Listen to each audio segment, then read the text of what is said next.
திருவண்ணாமலை தெற்கு மாவட்ட செயற்குழு உறுப்பினர். எனது பெயர் தளபதி தர்ஷனா.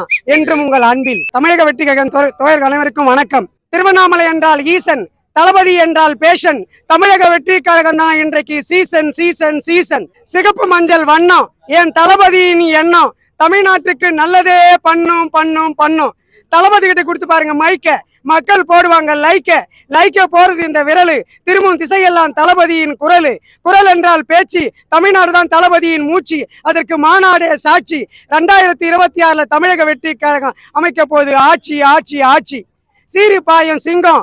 தமிழ்நாட்டுல தளபதி தான் தங்கம். நாளைக்கு ஆள போறது இந்த சிங்கம். எதிர்கட்சி ஆயிடுவாங்க பங்கம். புரியுதா என் தங்கம்? தளபதி பத்தி எதிரி பேசுவாங்க கத்தி. நாங்க யாருன்னு காட்டும் அவரை பத்தி. இறைவன் இருக்கிறா எங்க பின்னாடி சுத்தி. வாழ்க்கை ஒரு வட்டம், தளபதி சொன்ன கட்டம். தமிழக வெற்றி கழகத்தின் திட்டம். தளபதி ஜெயிக்கிறதா உச்ச கட்டம். எதிர்கட்சி ஆயிடுவாங்க மட்டம். புரியுதா எங்க கட்டம்? நீயும் நானும் ஒண்ணு, தளபதி பிறந்த மண்ணு.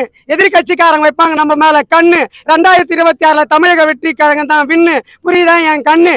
தண்ணீரில வாயும் மீனு. நான் தளபதியோட ஃபேனு. தமிழக வெற்றி கழகம் இன்றைக்கு சீனு. எதிர்கட்சிக்காரங்க நாங்க தான் டானு. ஓவரா ஆட்டம் போட்ட ஆளுங்கட்சிக்கு மக்கள் காட்ட போறாங்க டவுனு. புரியுதா எங்க பிளானு? தளபதியின் உள்ளம் மக்கள் மனதை அள்ளும். இளைஞர்கள் நாங்கெல்லாம் சொல்லும். 2026 தமிழக வெற்றி கழகம் வெல்லும்.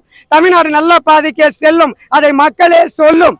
தளபதினா காப்பு. தமிழக வெற்றி கழகம் இன்னைக்கு டாப்பு. 2026 எதிர்கட்சிக்கு மக்கள் வைப்பாங்க ஆப்பு. சீன் போட்ட கட்சி கிடைக்க போது கேப்பு. புரியுதா மாப்பு? தளபதி தான் என்னைக்குமே டாப்பு. சிங்கம் ஒண்ணு களத்துல இறங்குது, புழுதி பறக்குது. தளபதி இருக்கிற இடம் பத்தி எரியுது. டிவிக்கு மக்களுக்கு நன்மை செய்ய துடிக்குது. ஆளுங்கட்சி அதை தடுக்குது. 2026 விடை கிடைக்குது. தமிழக வெற்றி கழகம் ஆட்சி அமைக்குது. மக்களுக்கு நல்லதே நடக்குது. தளபதி வந்தா தானா சேரும் கூட்டம். அவர் நடந்தா தேரோட்டம். தெருவெல்லாம் கூடும் மக்கள் கூட்டம். ஊரே ஆர்ப்பாட்டம். 2026 தமிழக வெற்றி கழகத்தின் வெற்றி கொண்டாட்டம். எதிர்கட்சி ஆயிடுவாங்க திண்டாட்டம். புரியுதா எங்க ஆட்டம்?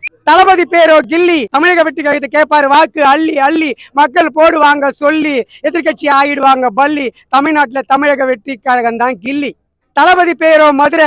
எதிர்கட்சிக்காரன் நிப்பாங்க எங்களுக்கு எதிர. 2027 தமிழக வெற்றி கழகம் தான் ஜெயிக்கிற குதிரை. எங்க பிள்ளைங்க விட போறாங்க உங்களை செதற. தமிழ் என்றால் இலக்கணம். எதிர்கட்சிக்காரங்களுக்கு தலக்கணும். தளபதி வந்து அவர்களை அடக்கணும். அதற்கு மக்கள் வாக்கு அளிக்கணும். தமிழ்நாடு சிறக்கணும். இளைஞர்கள் உழைக்கணும். விவசாயம் சிறக்கணும். இதுதான் எங்கள் இலக்கணம். தமிழ்நாடு மாறணும். அதற்கு இளைஞர்கள் ஒன்று சேரணும். தளபதி ஆளணும். விவசாயம் செழிக்கணும். இதுவே எங்கள் காரணம். தளபதியே, நடிகர்கள் கூத்தாடி என்று விமர்சனம் செய்கிறார்கள். நடிகர்களும் கூத்தாடியும் பெருமையான வார்த்தை. அடிமையும் கொத்தடிமையும் அவமான வார்த்தை. நடிகர்கள் கூத்தாடி என்று விமர்சனம் செய்வது அந்த காலத்திலே புரட்சித் தலைவர் எம்ஜிஆர் அவர்களுக்கு இது போன்ற விமர்சனங்களை எழுப்பினார்கள். அதற்கு புரட்சித் தலைவர் எம்ஜிஆர் அவர்கள் எனக்கு நடிக்கவும் தெரியும், இந்த நாட்டை ஆளவும் என நிரூபித்து தோல்வியே காணாத ஒரே தலைவர் புரட்சி தலைவர் எம்ஜிஆர் அவர்கள். அந்த வழியில் வருகின்ற என் தளபதியை பார்த்து கூத்தாடி என்று விமர்சனம் செய்கிறார்கள். அதற்கு என் தளபதி மாநாட்டில் கூறியது, கூத்து சாதாரண வார்த்தையில கூத்து. சத்தியத்தை பேசும், சாத்தியத்தை பேசும், கொள்கையை பேசும், கோட்பாடை பேசும், கோபத்தை பேசும், சோகத்தை பேசும், அரசியல பேசும், அறிவியல பேசும், உள்ளதை பேசும், நல்லதை பேசும், உண்மையா பேசும். கொஞ்சம் கூட சோர்வில்லாம கொண்டாட்டமா பேசும் என்று என் தளபதி பதிலளித்தார்.